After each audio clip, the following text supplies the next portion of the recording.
Far away in a magical land, there was a peculiar place known as the Market of Laughter. Everyone there spent their days laughing, singing, and dancing. Even the leaves of trees quivered with laughter. Birds sang melodiously, "Laugh, laugh, chase away sorrow." But one day, right at the dawn of morning, an unfamiliar sound resonated from the heart of the market. Sue, Sue, Hugh, Hugh. Everyone stopped. Who could be crying in the land of laughter? A flash of blue light sparkled, and from it emerged a beautiful fairy. Her eyes glittered with tears, and she held a soft cloud umbrella in her hand. "I am the Fairy of Tears," she said in a soft voice. "I have come here by mistake." The inhabitants of the Market of Laughter were puzzled. By mistake? Does anyone cry in the land of laughter? In truth, the Fairy of Tears held a secret sorrow within her heart. She was once a fairy of laughter, but a wicked sorcerer had stolen her laughter. Since then, wherever she went, laughter faded. The Market of Laughter too slowly became silent. Songs stopped, flowers wilted, even birds forgot to sing. Then came three delightful creatures, a jolly squirrel, a solemn owl, and a mischievous parrot. They declared, "We will bring back the Fairy of Tears laughter." Together, the trio set off to find the lost laughter of the Laughter Fairy. Their journey led them to the dark cave of the sorcerer, where even the air dare not speak. As they entered, the sorcerer laughed. "Do you think laughter is a toy?" The parrot replied, "No, but a face full of anger is certainly not a toy." The sorcerer, infuriated, chanted a spell. Smoke, fire, storms, everything roared at once. At that moment, the Fairy of Tears with her own tears blossomed a tiny flower on the ground. Upon its petals was a droplet of light, from which her laughter returned. The sorcerer's spell shattered, colors surged back everywhere, and the sound of laughter returned to the air. Hi, hi, hi. Ha, ha, ha. Ho, ho, ho. The fairy returned to the Market of Laughter and said, "Tears too are a blessing, for without tears, the value of laughter is unknown." From that day, the Market of Laughter celebrated an annual Festival of Laughter and Tears, where everyone first sheds a few tears and then bursts into laughter. In a mystical land stood an enchanting forest called Chandraban, a place that resonated with laughter day and night. The source was Tuku, an impish yet sweet bird whose laughter was so magical that trees would sway, rivers would gurgle, and even the stern owls would chuckle. The saying went, "As long as Tuku laughs, Chandraban lives on." But one morning, Tuku's laughter fell silent. Birds stopped singing, flowers faded in color, and strange dark clouds hovered in the sky.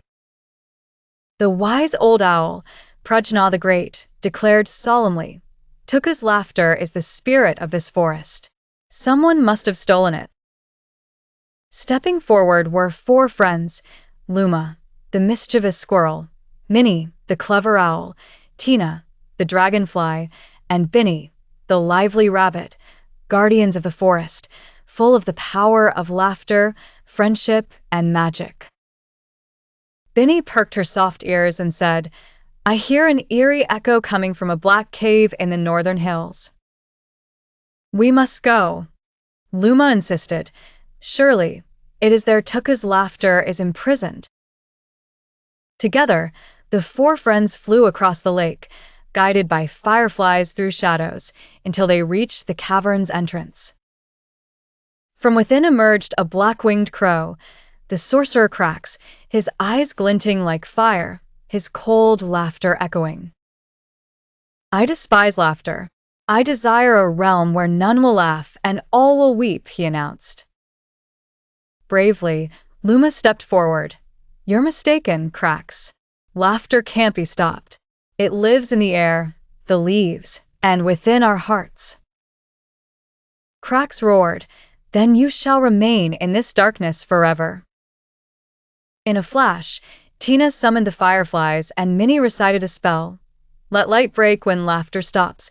Let joy unlock closed grief. The cave trembled as light burst forth. Tuku broke free from his cage, illuminating the entire cavern with laughter so intense that he turned into light, merging into the air.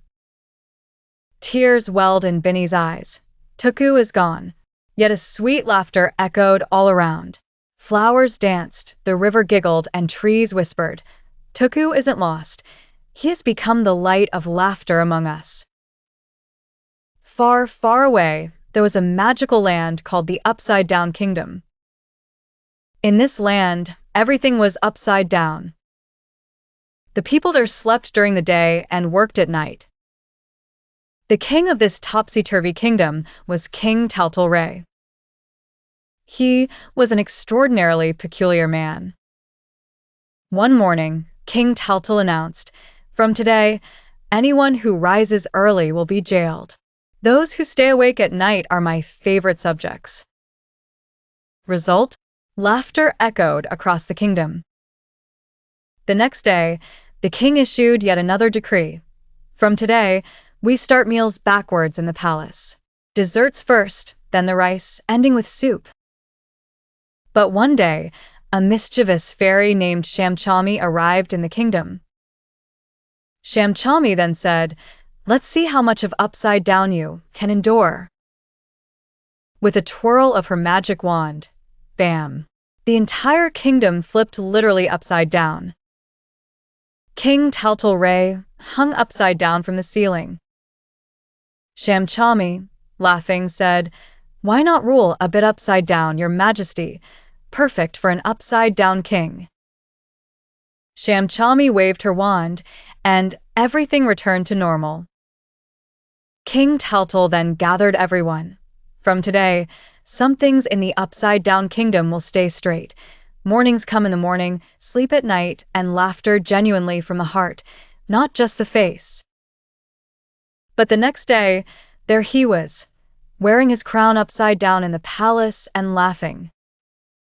In a distant realm existed a picturesque kingdom called Rangpuri, where a rainbow hung in the sky all day long, and a marvelous waterfall cascaded down the mountainside, the seven-colored falls. This waterfall's water shimmered with the seven hues of the rainbow. The inhabitants believed, whoever washes their face in this seven-colored water finds their soul as beautiful as the colors. Rangpuri's guardian was a cheerful fairy named Rongli Fairy. Her wings sparkled with the glints of light, and her laughter spread the fragrance of magic. One morning, Rongli Fairy flew to the waterfall's edge, only to find the water utterly colorless. The rainbow was gone, the colors missing, the light extinguished, all as if vanished. The fairy cried out in fear, "Oh, my beloved falls! Who sees your colors?" At that moment, a solemn voice echoed through the air. "I am Greymore, the shadow sorcerer. I have imprisoned light and color because humanity has forgotten to cherish beauty." Rongli Fairy understood that this was not just an attack on the waterfall but a plot to engulf the entire Rangpuri in darkness. The fairy resolved to return the waterfall's colors. She embarked on a journey to the realms of color, where each hue was hidden within a mystery. The red color, guarded in a fiery cave by the fire dragon. With a smile, the fairy said, "Your rage is your strength, dragon. Transform it into love." The dragon melted, and the red color returned. The blue color, locked in the misty lake. The fairy sang a magical song. The lake's waters calmed and returned the color. The green color, hidden in the heart of the forest fairy Trillia. With a promise of friendship, Rongli Fairy gained her trust. One by one, she brought back yellow, orange, violet, and sky blue. With all the colors in hand, Rongli returned to the waterfall's edge. But Greymore appeared, crafting a vortex of darkness. "You shall not restore the colors.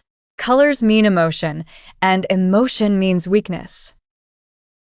Rongli said, "No, colors mean life.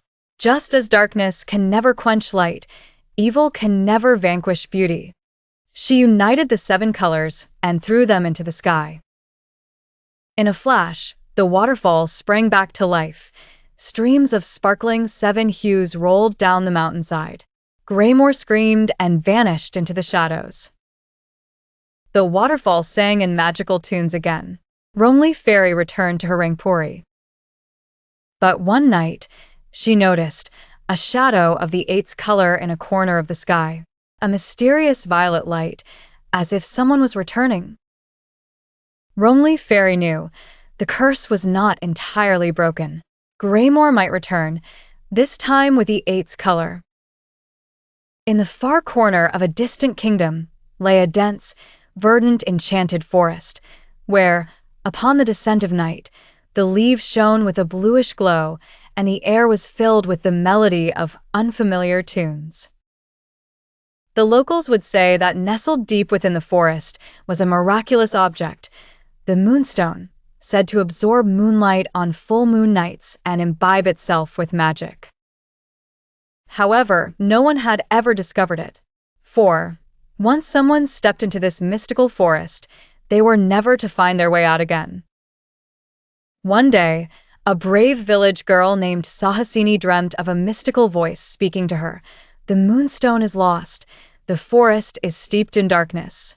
Only you can rescue it. Waking up in the morning, she was startled. Imprinted on her palm was a shiny mark, a crescent moon. Determined she was to venture into the forest, whatever the cost might be. As she entered the forest, the trees began to whisper, "Go back, go back." Suddenly, the ground cracked open, revealing a blazing circle of fire. Instantly, a small talking rabbit appeared and said, "Save me, and I shall show you the way." Fearlessly, Sahasini jumped into the fiery circle to rescue the rabbit. The rabbit, locking eyes with her, declared, "You are truly brave, and so I tell you the truth. The moonstone is guarded by the wicked sorcerer Darnell. He seeks to imprison the light forever." Sahasini and the rabbit proceeded down the forest path. Suddenly, a fog enveloped them from all sides. Then, Darnell appeared, with fiery red eyes and a black wand in his hand. "You seek the moonstone? Then light shall be your enemy."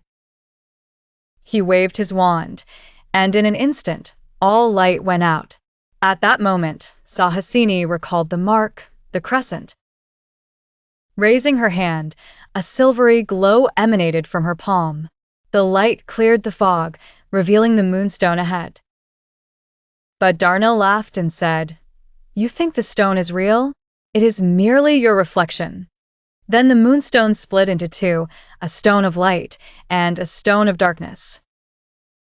There was a small kingdom surrounded by lush greenery, Nilafpur. In this kingdom lived 2 inseparable friends, Arohi and Turiya. Arohi was intelligent, calm, and compassionate, while Turiya was cheerful, mischievous, and brave. Together, they would explore new places all the time. One day, while playing in the old garden of the palace, they discovered a peculiar silver door. On the door was inscribed, "If your friendship is true, this door will open. If not, you will lose everything." Turiya said, "Come on, let's see what's inside." Even though Arohi was a bit frightened, she held Turiya's hand and pushed the door. Instantly, a flash of blue light enveloped them, and they were transported to a mysterious realm. They now stood on a floating island. In front of them was the keeper of the invisible power, an entity they could hear but not see. The keeper said, "If you are true friends, you must pass 3 tests. If you deceive, you will be imprisoned here forever." Arohi and Turiya looked at each other. "We can do this." Before them appeared a giant shadow monster. Turiya was startled and held back, but Arohi said, "Fear won't separate us. Close your eyes and hold my hand. Together, they courageously advanced towards the monster. Suddenly, the monster vanished into thin air.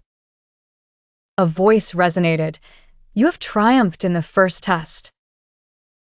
Then they faced an invisible bridge over a vast river. Turia said, "I will go first." Arohi replied, "No, we go together. If one falls, the other will hold on." In a distant land lies a small town nestled among mountains, Arunpur. Though the town appears ordinary, beneath it sleeps an ancient secret, the lost city known as Golden City Alindra. Rumors abound that Alindra was such a place where endless gold, gems, and magic lie hidden underground. Yet one cursed night, the entire city sank below the world's surface. For centuries, only a fragment of a secret map remains. No one has found it yet. The symbols unraveled themselves to form a map. But just then, a pair of fiery eyes was seen outside the window. A shadowy figure was watching Ridoi. The next day, Ridoi, accompanied by his friends Sahasini and Arisha, set off towards the mountains.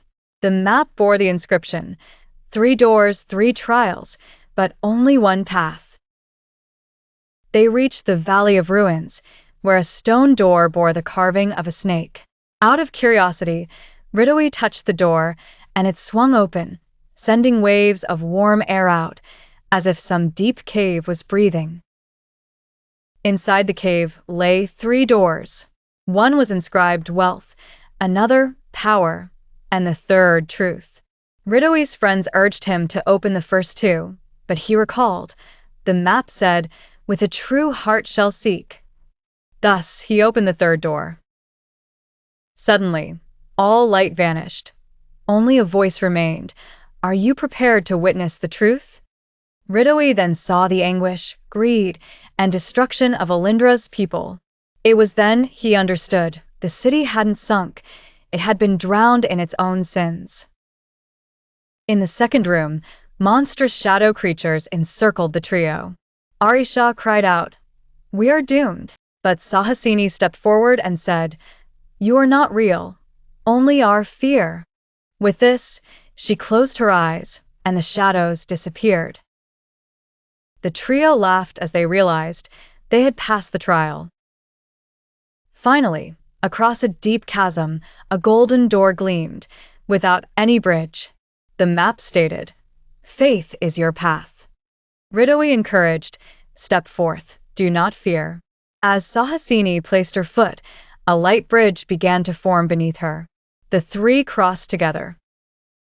Upon arriving at the door, Alindra's lost city emerged before them.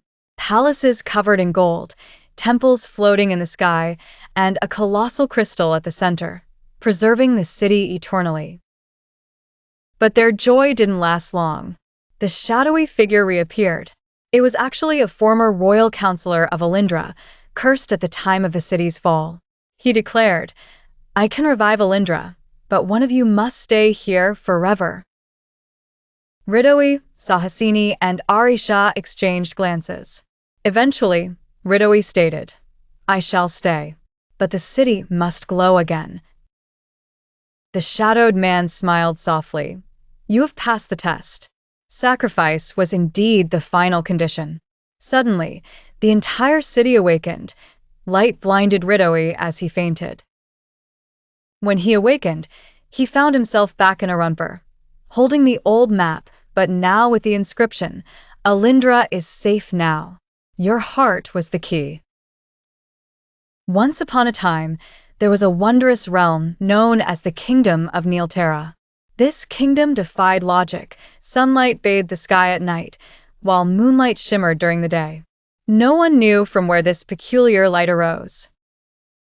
The kingdom's princess, Aradhya, was wise, courageous, and insatiably curious. One day, amidst the dust-covered tomes of the ancient royal library, she unearthed a peculiar book titled The Mystery of the Cursed Star. Within its weathered pages it was written, "In a realm where the sun and moon shine together, lies the spirit of a wicked sorcerer. Breaking his curse will halt time for a fleeting moment.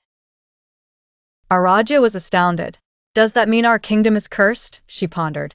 She hurried to inform the king of her discovery. However, the king dismissed it, advising, "Leave well enough alone. Old secrets are best left undisturbed." But the princess remained undeterred. Under the cloak of night, she ventured forth to the Tower of Mystery, where the shadowy sorcerer was said to be confined. The entrance bore an ominous inscription: "He who enters with courage will no longer know even his own shadow."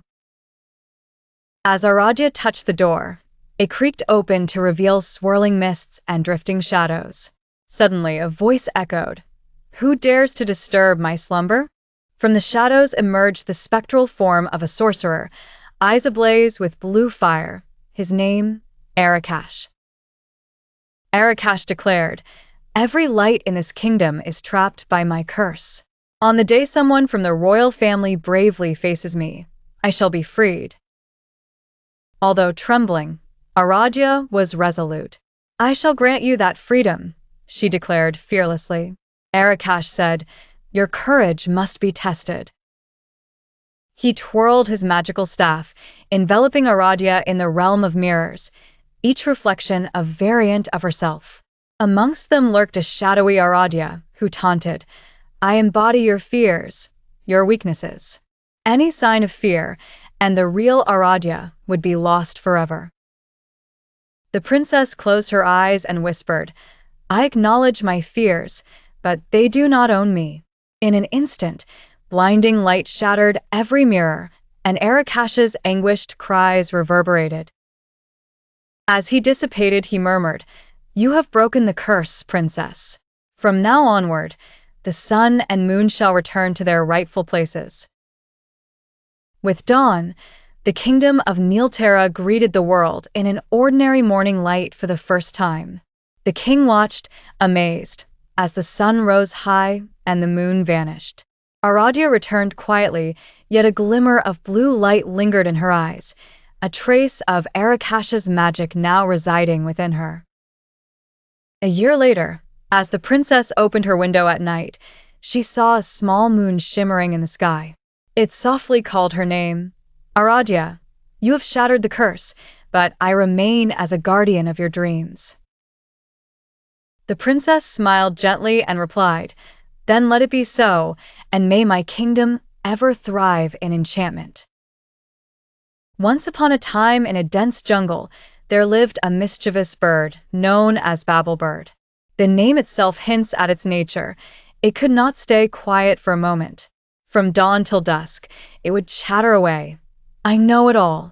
I share it all. I'm Babblebird, friends with everyone."